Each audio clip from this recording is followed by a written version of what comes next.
BRS party సంబంధించిన నాయకులు నిన్న పేట్ బషీర్బాగ్ పోలీస్ స్టేషన్ ముట్టడించారు. మరి వీళ్ళకు ఉన్నటువంటి సోయి కాంగ్రెస్ వాళ్ళకి లేకపోయా? అధికారంలో మీరు ఉన్నారు కదా. పోక్సో కేసులో ఎఫ్ఐఆర్ చేసి 3 రోజులు గడిచినా అరెస్ట్ చేయాలా? బండి కొడుకుపై సైబరాబాద్ పోలీసుల విచిత్ర ధోరణి.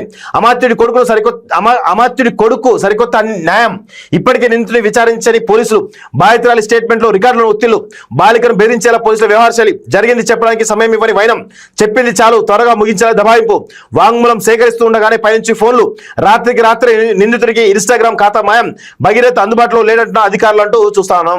సో 100% ఆ బాధితురాలి పైన, వాళ్ళ కుటుంబం పైన ఒత్తిళ్లు పెరుగుతూ ఉన్నాయి. మళ్ళీ అది పోలీసులతోటే జరుగుతుంది అనేది చాలా స్పష్టంగా కనబడతా ఉంది. పోక్సో నుంచి తప్పించే కుట్ర. భగీరథను కాపాడేందుకు సెక్షన్ 11తో ఎఫ్ఐఆర్. మహిళా పోలీసు ఉన్నతాధికారులతో సిట్ వేయాలి. మైనర్ కు కుటుంబానికి రక్షణ కల్పించాలి. బాధితులు చెప్పింది మార్చి రాస్తారా? పోక్సో సెక్షన్ 5(7) కింద కేసు పెడితే నిందితుడికి 20 ఏళ్ల జైలు. బెయిల్ వచ్చేలా సెక్షన్ 11 కు మార్పు. సో చాలా స్పష్టంగా నిన్న ఆర్ఎస్పీ కూడా చాలా స్పష్టంగా మాట్లాడుతున్నారు. సో చట్టాలు అందరికీ సమానమే. ఎవరు చేసినా తప్పు చేసినా అవే శిక్షలు. కానీ ఈ మాటలు కాగితాలకే పరిమితం అవుతున్నాయని చాలా సందర్భాల్లో రుజువు అవుతున్నది. ముఖ్యంగా అమాత్యుల విషయంలో చట్టాలు ఎవరికి చుట్టాలుగా మారుతున్నాయి. న్యాయపరమైనటువంటి అడ్డంకులు ఆసరా అవుతున్నాయి. అదే సామాన్యమైనటువంటి ప్రజల విషయంలో చిన్నపాటి ఘటన జరిగిన వెంటనే కేసులు నమోదవుతాయి. సో ఇక్కడ పెద్ద ఎత్తున ఒత్తిళ్లు వస్తున్నాయని చెప్పి చాలా స్పష్టంగా తెలుస్తూ ఉంది. సో ఈ క్రమంలో తాజాగా కేంద్ర మంత్రి బండి సంజయ్ కుమారుడిపై నమోదైనటువంటి పోక్సో కేసు వ్యవహారంలోనూ సైబరాబాద్ పోలీసులు విచిత్ర ధోరణి అవలంబిస్తున్నటువంటి ఆరోపణలు వినిపిస్తున్నాయి. సాధారణంగా మైనర్ పై ఎవరైనా అఘాయిత్యాలకు పాల్పడిన ఫిర్యాదులు అందిన వెంటనే ఆరోపణలు ఎదుర్కొనే వ్యక్తిపై ఎఫ్ఐఆర్ నమోదు చేసి సదరు వ్యక్తిని పిలిపించి విచారిస్తారు. బాధితురాల నుంచి ఫిర్యాదు అందిన తర్వాత వారి స్టేట్మెంట్ రికార్డ్ చేసుకుని ఆమె ఇచ్చినటువంటి వాంగ్మూలం ఆధారంగా అవసరమైతే సెక్షన్లను కూడా మారుస్తారు. బాధితురాలి వాంగ్మూలం ఆధారంగా ఆరోపణలు ఎదుర్కొన్న వ్యక్తిని విచారించి తదుపరి చర్యలు తీసుకుంటారు. పోలీసుల ఉదాసీనత. బండి భగీరథ కేసు వ్యవహారంలో చూపిస్తున్నటువంటి ఉదాసీనత సామాన్యులపై మాత్రం కనిపించదు. లైంగిక దాడి కేసు లేదా పోక్సో కేసు నమోదైనప్పుడు వెంటనే ఆరోపణలు ఎదుర్కొనే వ్యక్తిని పిలిపించి విచారణ మొదలు పెడతారు. విచారణ పేరుతో నిజాలు రాబట్టేందుకు నిందితుడికి చుక్క చూపిస్తారు. కానీ తాజా కేసులో మాత్రం పోలీసులు బాధిత కుటుంబానికి సినిమా చూపిస్తున్న ఆరోపణలు వినిపిస్తున్నాయి. లైంగిక వేధింపులకు సంబంధించి ఆరోపణలు ఎదుర్కొన్నటువంటి భగీరథపై ఎఫ్ఐఆర్ నమోదై 3 రోజులు గడుస్తున్నా ఇప్పటి వరకు కనీసం నిందితుడిని పిలిపించి విచారించేటువంటి సాహసం పోలీసులు చేయకపోవడం జనం మండిపడుతున్నట్టు చాలా స్పష్టంగా కనబడుతోంది. మైనర్ నుంచి ఫిర్యాదును స్వీకరించే దగ్గర నుంచి చూడండి, మైనర్ నుంచి ఫిర్యాదును స్వీకరించే దగ్గర నుంచి దాదాపు 6.5 గంటల పాటుగా ఆ ఫిర్యాదు నమోదు చేయడానికి 6.5 గంటల పాటు వాళ్ళను పోలీస్ స్టేషన్ ఉంచారు. ఆ అమ్మాయి యొక్క తల్లిదండ్రులను. మైనర్ నుంచి ఫిర్యాదు స్వీకరించే దగ్గర నుంచి కేసు నమోదు చేసే వరకు పోలీసులు హైడ్రామా చేస్తున్నారు. తనకు జరిగిన అన్యాయంపై ఈ నెల 8న సాయంత్రం బాలిక ఫిర్యాదు చేస్తే అర్ధరాత్రి వరకు కూడా కేసు నమోదు చేయకుండా తాత్సారం చేసినటువంటి పోలీసులు తప్పని పరిస్థితిలో జరిగిన ఘటనపై ఎఫ్ఐఆర్ నమోదు చేసిన విషయం తెలిసిందే. ఈ విషయం బయటకు పోకడం మీడియా దృష్టి సాధించడంతో చేసేది లేక మరుసటి రోజు భరోసా సెంటర్కు బాధితులను రప్పించి జరిగిన ఘటనపై ఆమె వాంగ్మూలం రికార్డ్ చేశారు. ఇది జరిగి 2 రోజులు కావస్తున్నది. ఈలోగా నిందితుడు తన ఇన్స్టాగ్రామ్ తో పాటు ఇతర సోషల్ మీడియా ఖాతాలో డిలీట్ చేసినట్టు తెలుస్తున్నది. ఇప్పటి వరకు నిందితుడిని పిలిపించి విచారించినటువంటి దాఖలాలు చేయలేదని చెప్పేసి పోలీస్ డిపార్ట్మెంట్ పైన, కాంగ్రెస్ ప్రభుత్వం పైన దుమ్మెత్తి పోస్తా ఉన్నారు ప్రజలందరూ కూడా. సో ఇక్కడ చూడండి, బండి కొడుకు ఎక్కడ చాలా పకడ్బందీగా ఆయన తప్పించేటువంటి కార్యక్రమం జరుగుతూ ఉంది. ఆయన అబ్స్కాన్ చేసేటువంటి ప్రయత్నం చాలా బలంగా జరుగుతూ ఉంది. ఇప్పుడే అరెస్ట్ వద్దని చెప్పిన కాంగ్రెస్ ముఖ్య నేత బండికి సంపూర్ణ మద్దతు ఇస్తున్నటువంటి కాంగ్రెస్ ప్రభుత్వం.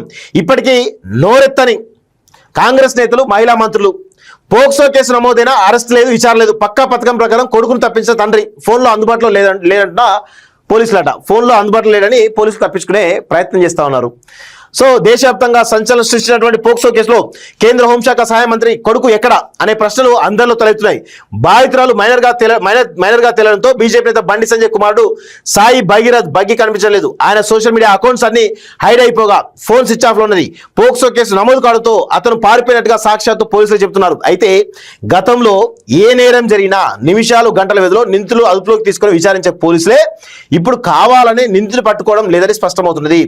ఆదివారం ఉదయం నుంచే భగీరథ్ ఫోన్ స్విచ్ ఆఫ్ వస్తుండడం మరిన్ని అనుమానాలు రేకెత్తిస్తున్నాయి. ఎందుకంటే తండ్రి సాక్షాత్తు హోంశాఖ మంత్రి కావడం, తెలంగాణలో కాంగ్రెస్ బీజేపీ బంధం బలంగా ఉండడం, కావాలని అతన్ని తప్పించే ప్రయత్నం జరుగుతున్నట్టుగా పరిణామాలు కనబడతా ఉన్నాయి. సో ఇప్పుడు రేవంత్ రెడ్డికి ఒక శీల పరీక్ష ఇదంతా. రేవంత్ రెడ్డికి శీల పరీక్ష. ఇప్పుడు పెద్ద ఎత్తున ప్రచారం జరుగుతోంది బండి సంజయ్ రేవంత్ రెడ్డి ఒకటని. ఇప్పుడు ఆ ప్రచారం నిజమా అబద్ధమే అయితే ఇమ్మీడియట్ గా బండి సాయి భగీరథ్ను అరెస్ట్ చేయాలి, అరెస్ట్ చేసి విచారించాలి, ఇవన్నీ ఉంటాయి. మరి చేయట్లేదంటే మీరు తాత్సారం చేస్తున్నట్టే లెక్క. సో ఇప్పుడు బండి సంజయ్ కూడా ఇమీడియట్గా తన యొక్క మంత్రి పదవికి రాజీనామా చేయాలి, ఇమీడియట్గా కొడుకును పోలీసులకు అప్పగించాలి. అప్పగించి విచారణకు సహకరించాలి. మీరు కేంద్ర హోంశాఖ మంత్రి కదా, మీకు ఆ బాధ్యత ఉంటుంది. అది మీ ఇప్పుడు చాలా స్పష్టంగా మీరు ప్రమాణ స్వీకారం చేస్తారు. రాగద్వేషాలకు నేను లొంగిపోని చెప్పేసి చాలా స్పష్టంగా మీరు చేస్తారు కదా, ప్రమాణ స్వీకారం చేస్తారు కదా. మీ శ్రీరాముడి పైన శివుడి పైన మీరు ప్రమాణ స్వీకారం చేశారు, దేవుడి పైన ప్రమాణ స్వీకారం చేశారు కదా. మరి చేసినప్పుడు దేవుని మీద నమ్మకం ఉంటే మీరు ఇమీడియట్గా అప్పగించాలి కదా.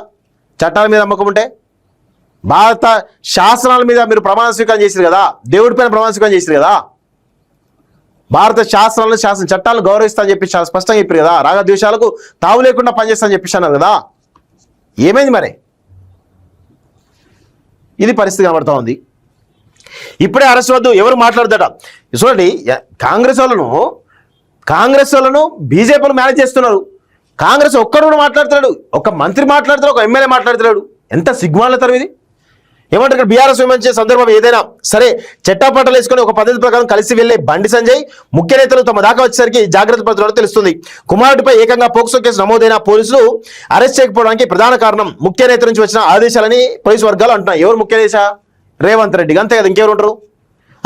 ఈ కేసులో ఇప్పుడే అరెస్టులు ఏమి వద్దు, కొన్నాళ్ళైతే అంతా సర్దుమణుగుతుంది, దీనిపై మన వాళ్ళు ఎవరు మాట్లాడొద్దు అంటూ ముఖ్య నేత తన అనుచరగణానికి ఆదేశాలు రావడంతో పోలీసులు అతను అరెస్ట్ చేసి సాహసం చేయడం లేదని సమాచారం. ఇక ముఖ్య నేత ఆదేశాల మేరకు కాంగ్రెస్ మంత్రులు, ఎమ్మెల్యేలు, ముఖ్యంగా మహిళా మంత్రులు ఎవరు ఆ సీతక్క అంటే రీల్స్ పెడతా ఉంది. కొండా సురేఖ ఎవరు మాట్లాడరు? మహిళా ఎమ్మెల్యేలు చాలా మంది ఉన్నారు కదా, ఎందుకు మాట్లాడరు మీరు? నాకు అర్థం కాదు. మాట్లాడాలి కదా, ఇంత పెద్ద ఇష్యూ కదా, ఎందుకు మాట్లాడలేకపోతున్నారు? సీతక్క అంటే రీల్స్ పెడుతుంది, మరి దీని గురించి ఎందుకు మాట్లాడదు? ఇది పరిస్థితి కనబడతా ఉంది. కాంగ్రెస్ సోషల్ వారియర్స్ బండి సంజయ్ మద్దతుగా పోస్టు కామెంట్లు పెడుతూ ముఖ్య నేత అడుగుజాడలు నడుస్తున్నారు. సంజయ్ కొడుకు విహారంలో కాంగ్రెస్ ప్రభుత్వం పోలీసులు పెద్దలు సంపూర్ణ మద్దతు ఇస్తున్నారు. ఇటీవల కొత్తగా పార్టీ పెట్టిన వారు కూడా ఈ అంశంపై మాట్లాడడంతో సోషల్ మీడియా దుమ్మెత్తిపోతున్నది. కొత్త పార్టీ అంటే ఎవరు? కవిత పార్టీ. చాలా విమర్శలు వస్తున్నాయి కవిత పార్టీ మీద. ఇది తెలంగాణ రక్షణ సేననా లేదా బండి రక్షణ సేననా? టీఆర్ఎస్ కాదు బీఆర్ఎస్ చేయరు అని చెప్పేసి విమర్శలు వస్తా ఉన్నాయి కవిత పార్టీ మీద. అది టీఆర్ఎస్ తీసేసి బీఆర్ఎస్ చేయండి, బీఆర్ఎస్ చేస్తే మంచిగా. బీఆర్ఎస్ అంటే భారతీయ రాష్ట్రపతి కాదు, బండి రక్షణ సేన. అది సోషల్ మీడియా ట్రోల్ అవుతూ ఉన్నది. సో ఈ విషయం ఏంటంటే కవిత గారు స్పందించాలి కదా. 48 గంటలు దాటి 3 రోజులు అవుతా ఉంది.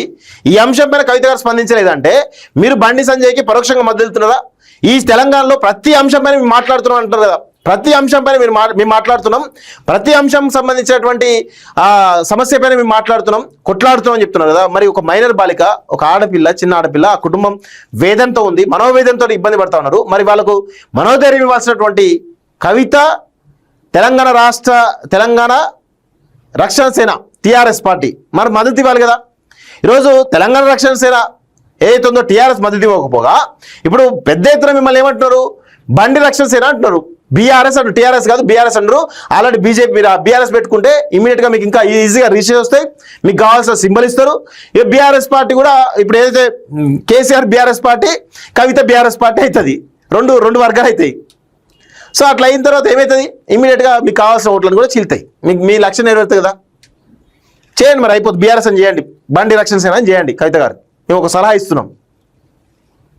పథకం ప్రకారం కొడుకును తప్పించి అంటే ఇక పథకం ప్రకారం అంటే మామూలు పథకం కాదు, అది మొత్తం వ్యవస్థలని రాష్ట్ర ప్రభుత్వం, కేంద్ర ప్రభుత్వం అన్ని వ్యవస్థలు వాళ్ళ చేతులు ఉన్నాక ఇంకేముంటుంది? సో ఇది ఒక పరిస్థితి కనబడతా ఉంది.